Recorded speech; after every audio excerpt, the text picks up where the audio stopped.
My name is Nancy. I'm 40 years old. I'm the head of a nationwide chain of beauty salons.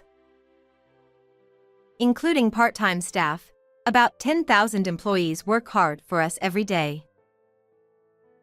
You might imagine that all beauty salon owners are beautiful, but in my case, not really. In fact, I was extremely overweight during my school years and full of insecurities. Well, even though I lost weight, I'm still not exceptionally beautiful, but spring finally came into my life 5 years ago. Someone who never had anything to do with romance. It was around the time my business had settled down, and I finally had time to go out and enjoy myself.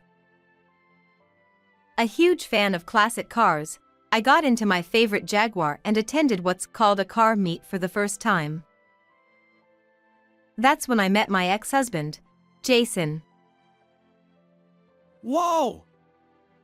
That's a Jaguar from the 1960s, isn't it? So cool!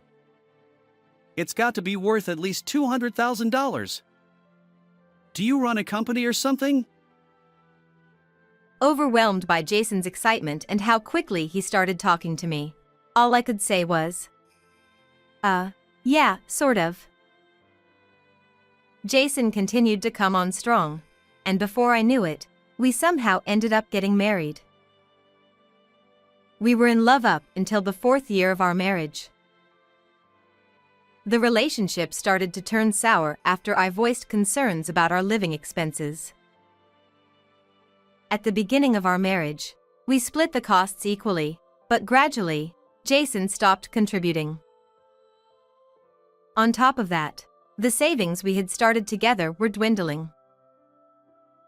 I tolerated the unfairness for a while, but thinking about the future made my frustration explode, so I finally asked to split the expenses again. What? Since the house is mine, it's only natural for you to cover the living expenses, right? But I just feel like it's unfair. What? Are you out of money? Is your company about to go under? What? No, that's not. I was so scared of how different Jason seemed that I couldn't say anything more. After that, he became cold, almost like a different person, and sometimes he even ignored me. Then, when I was 7 months pregnant, I was hospitalized for a month due to stress and the risk of preterm labor. When I returned home after the emergency stay, I found a young pregnant woman in the house with Jason. Who might this be? Oh, you're back? Is this the ex-wife? Ex. I'm still his wife, though. Jason is going to divorce you. What? Jason, whom I love so much, is going to live with me and our soon-to-be-born baby. It was all so sudden that my mind went blank. Yeah, that's how it is. I'm going to marry Amy here. Hurry up and sign the divorce papers and get out. At that moment, I snapped back to reality. What? Just because I asked to split the living expenses, you cheated on me and even had a child in secret? Were you just with me for money? Of course. Why else would I marry someone as ugly as you? I fought to hold back the tears as my heart felt like it was breaking. Isn't your company going bankrupt anyway? My dad's the branch manager at the same bank Jason works at, so Jason's going to be a branch manager, too, with my dad's help. From now on, I'll live a life blessed with money. Wait, what? This girl is after his money? His power? And she knows it and is still with him? even though she's so young and pretty? Is she clinging to Jason that desperately? Seeing this young woman so frantic brought me back to reality. Wait, have I been losing sight of myself this whole time? Jason continued. You'll pay child support and alimony all at once. Wait, what? Child support? For whom? Alimony? For what? Are you planning to take our child in this situation? What? Of course not.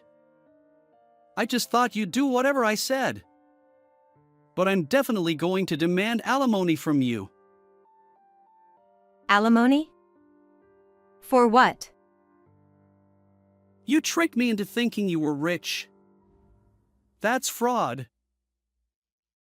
What?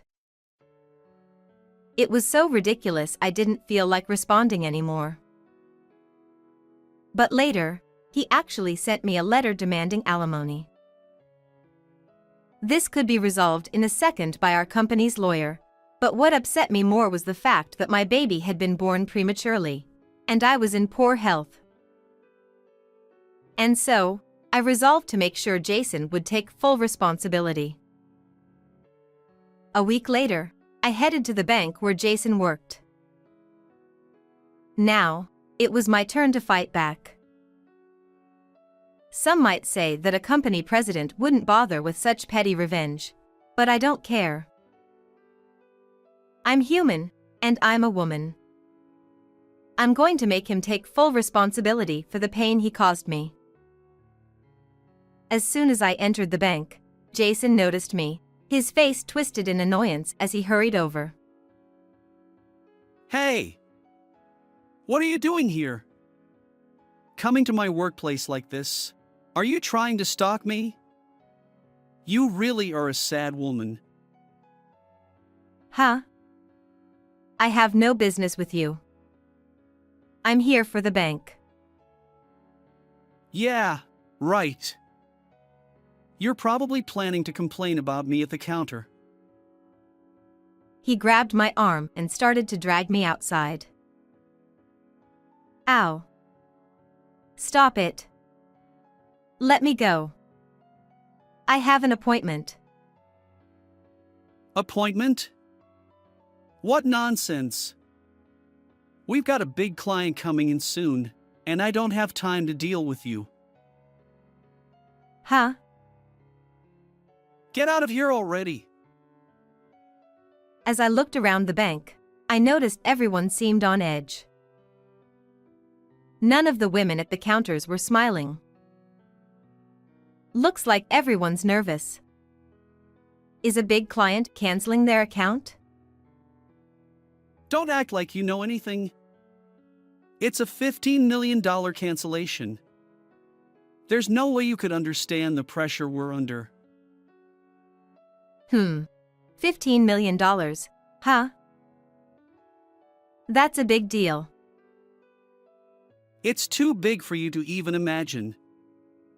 But I'm in charge of this account, and if I can stop the cancellation, I'll become the branch manager. I've got the best sales record in the whole branch. I couldn't help but laughing. What's so funny? You're bragging to your ex-wife? How lame. Though, I think it's pointless. What? You'll regret this. You better be ready for my demands. Sure. Get out of here! I'll call security. He grabbed my arm again, this time with more force, practically throwing me out. Ow. Stop it.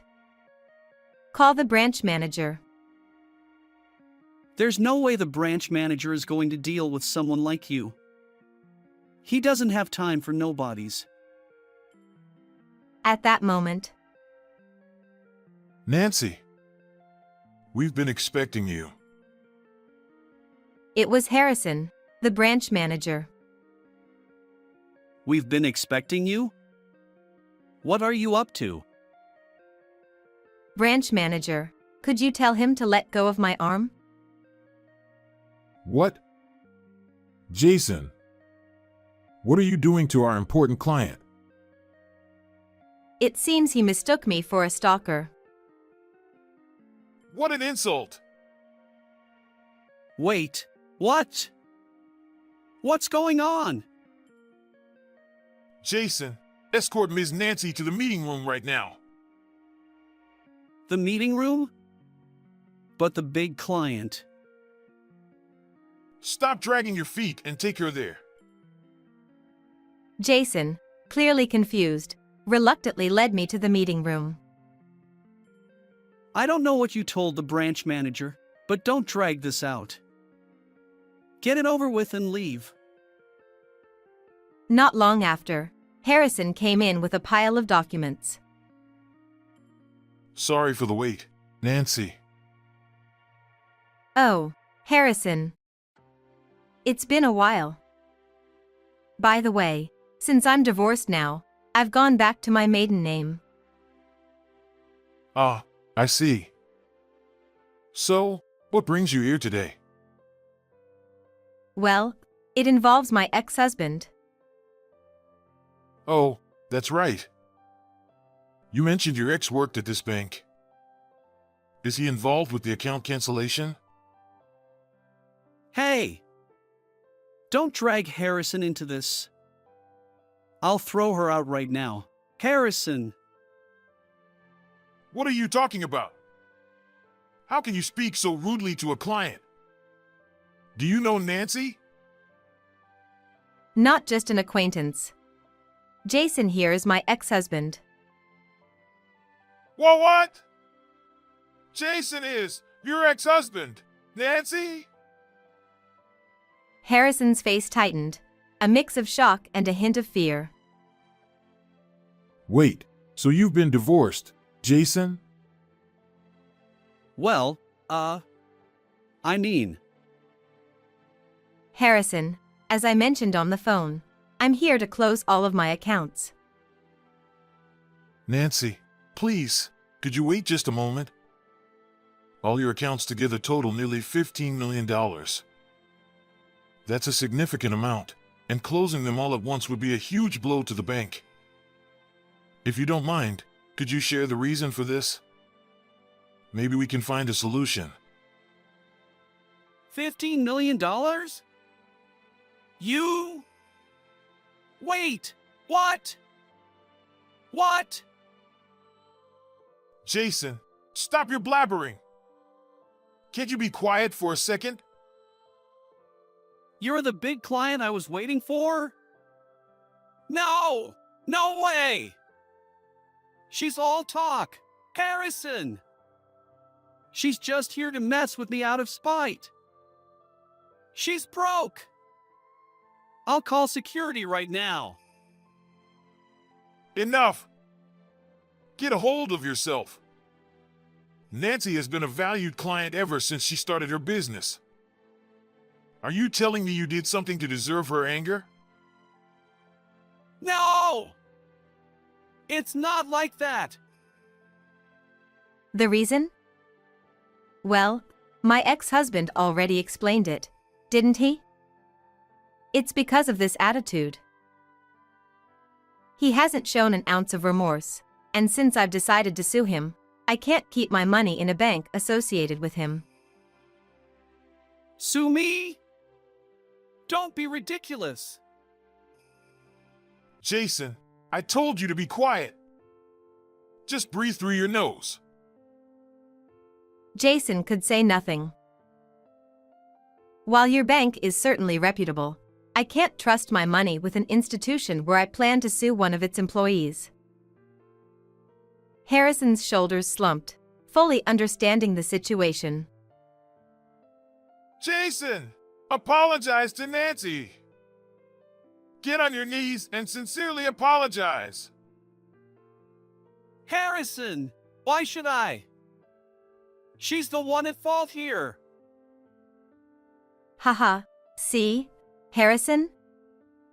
I'm not even asking for an apology. If you just apologize, we could settle this peacefully. It's useless, Harrison. He has no problem calling me poor and ugly right to my face. Did you really call her ugly, Jason? Well, it was just in the heat of the moment or something. He only married me for money. And when I said we should split living expenses, he claimed I'd lied about being rich and threatened to demand alimony. Are you out of your mind, Jason?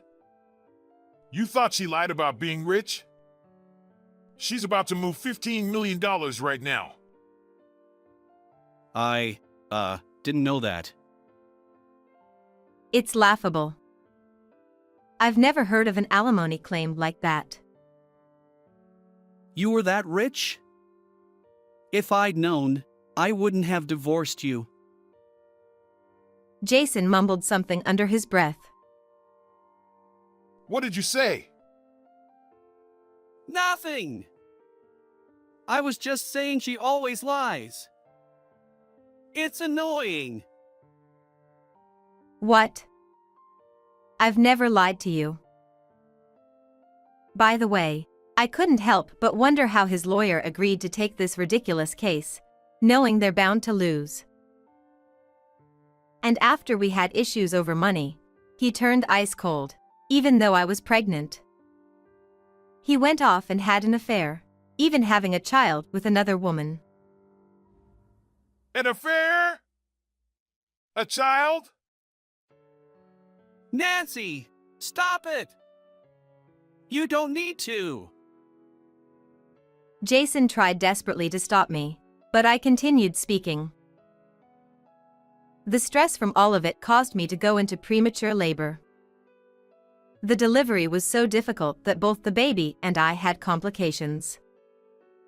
I almost died from massive blood loss. What? Where's the proof of that? Maybe the baby just didn't want to stay in your belly. Jason! Your attitude is the problem. All you've done is make excuses. Don't you feel any guilt toward Nancy? How heartless can you be? Jason could say nothing again. I have the hospital's diagnosis report. You know, in the US, pregnant women receive excellent care. Some hospitals even provide mental health counselors. I was crying during every session, telling them how cold you'd become. They said the excessive stress likely caused the complications. That's why I'm suing you for damages, alimony for the affair, medical expenses, and emotional distress from your abuse that put both me and the baby in danger. Wait! You don't need to go that far. This is an exaggeration. Exaggeration? I almost died because of you, and so did the baby. Besides, you started this fight. I'm just holding you accountable for everything. This is bad. A lawsuit? What? If it were just a normal alimony issue, maybe we could handle it.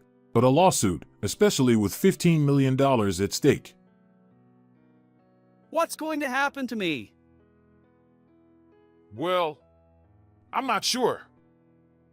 Upper management will decide, but there's a chance you could lose your job. Nancy!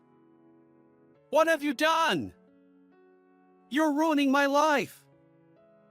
If that's how it is, I'll sue you too. For what? You're the one at fault here.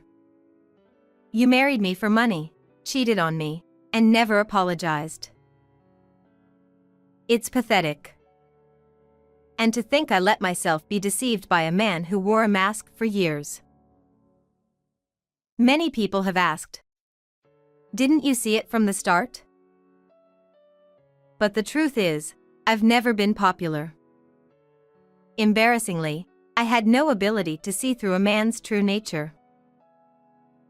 How do you expect to prove that I married you for money in the first place? Oh. It wasn't just me, right? You're also after power through your mistress, aren't you? Stop making things up! Making things up? You said it yourself. A life full of wealth awaits me. Harrison, did you know? His mistress's father is apparently influential, and my ex-husband is trying to use that connection. Stop it! Stop! And that woman, she's aware he's only with her for power, but she's still seeing him. Such a beautiful girl, it's a shame. I'm sure once his plans fall through, she'll be discarded like I was. Poor thing, being deceived by a man like him while she's still so young. That's... Hmm. It's not true! Harrison! Hold on. Nancy, I apologize for getting personal, but let me clarify. So, the man trying to marry my daughter is your ex-husband? Were you even married in the first place? Oh. You didn't know Jason was already married? It was surprising that Harrison didn't know Jason was married, let alone about me. Well, since he's in a large bank with frequent transfers, it makes sense. Given my own position, our financial records are scattered, so only HR might know, and there's probably no need for them to know. And on top of that, my daughter is pregnant with your child. The mistress Nancy is talking about, is that my daughter? Did you lie to both Amy and me? No! It's not like that! I swear! Oh, your daughter knew. She was at home when I returned from the hospital. She was there when he verbally attacked me too. Oh, and her name's Amy, right? She threw insults at me as well. Harrison's face went pale. He looked like he was about to collapse. I didn't have anything against him, but I had been considering how to deal with the mistress who had teamed up with Jason to mock me. Despite how terribly I had been treated, I didn't want to take action against a pregnant woman. Her child might end up suffering the same fate as mine because of me. That's something I wanted to avoid. But then I remembered that her father was the branch manager at Jason's branch. A quick online search revealed he was actually my former financial advisor by coincidence. I deeply apologize. His voice was loud enough to echo down to the lobby below. You bastard. How could you drag Amy into this? Have you led her down a path of ruin? What have you done? I, And were you planning to marry my daughter just to use my influence? There will be no marriage. I will never allow it. Wait! This is all a misunderstanding! Harrison! I've had enough of you. Get out of here, right now. I'll make sure to report all of this to headquarters. No! Please! As for my daughter, I'll hear the full story from her later. With those words, Jason was kicked out of the meeting room, looking more panicked than I had ever seen him before. After Jason was kicked out of the room, the branch manager gravely asked if I could reconsider canceling my account. I understand how you feel, but is there any way I could convince you not to close it? I appreciate everything you've done, Harrison, but I have no hesitation in closing my account. As long as there are people like Jason around, I can't trust my company's money to this bank. I see. I understand. However, if you agree to help me, I promise not to seek damages from your daughter. I have no desire to take revenge on a pregnant woman. What exactly do you mean? As I mentioned earlier, your daughter was present when my ex-husband verbally abused me, and he openly admitted to marrying me for money. Since I have no physical evidence like emails, I need your daughter to testify as a witness. I understand. I'm truly sorry for the trouble my daughter has caused. Not long after, a court date was set. On the day of the trial, Jason showed up with his lawyer, sporting a beard that made him look like a completely different person. Oh. Growing a beard? Trying out a new look? Shut up. It's none of your business. I had heard that by this time, the bank's headquarters had begun investigating him. He had been suspended from work until the trial was over, and his salary was withheld as part of the punishment. When the day came for Amy, the branch manager's daughter and Jason's mistress, to be questioned as a witness, Jason was stunned to see both Amy and Harrison at the courthouse. What are you doing here? I'm sorry, Jason. They told me if I testified about that day, they wouldn't seek damages from me. What? So, you're going to testify? I'm sorry. Well, I guess that's the end for us, then. Either way, if I get fired from the bank, you're useless to me. That's horrible. This conversation wasn't just overheard by Amy, both my lawyer and I heard every word as well. After Amy's testimony was completed, my lawyer told me that a judgment would likely be reached at the next hearing. However, before that could happen, Jason's lawyer suddenly reached out to mine with an offer to settle the case. They're offering to settle with $10,000 in damages and future child support. What do you want to do? $10,000? That's a joke. He took our joint savings and bought a car without my permission. I want $40,000 for the affair, another $40,000 for the medical costs and emotional distress from the mental abuse, plus monthly child support. Tell them I won't budge a single dollar. A few days later, Jason reached out to me directly. Nancy, please. I'm sorry. Can't we start over? Are you serious? After everything you said to me? Where's your pride? I'm sorry. I'll do anything. Just drop the lawsuit, please. No. I want you to take full responsibility for everything. Please. I don't have any money. I can't pay $80,000 in damages, and if I lose my job at the bank, it's over for me. I can't survive without you. You're unbelievable. Do you really think you can sweet-talk me like you used to? I'm not that stupid anymore.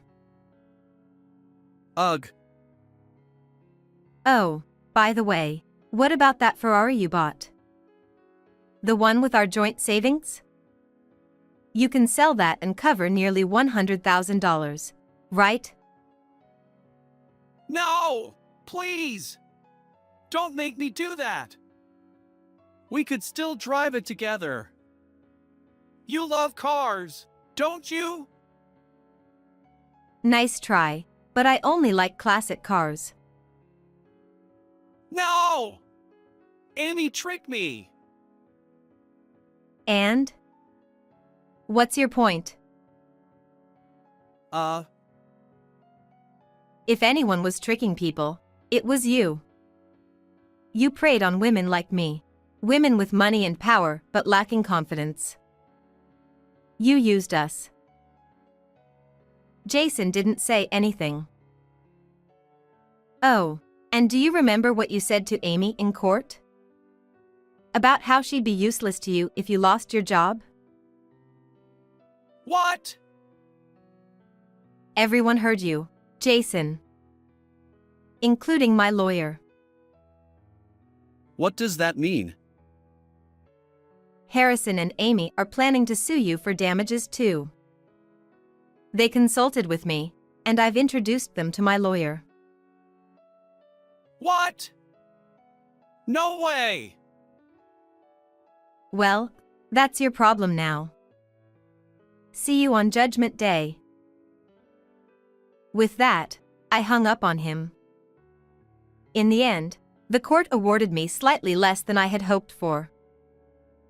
$70,000 in damages and monthly child support. I allowed Jason to pay in installments, $1,000 each month for the next 10 years, with both the damages and child support included. It wasn't an unreasonable amount. But if he missed even a single payment, I would immediately seize his Ferrari. About 2 weeks after the verdict, I received a call from the branch manager.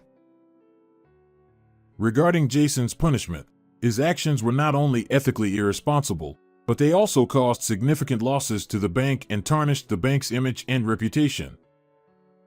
As a result, he has been dismissed with cause.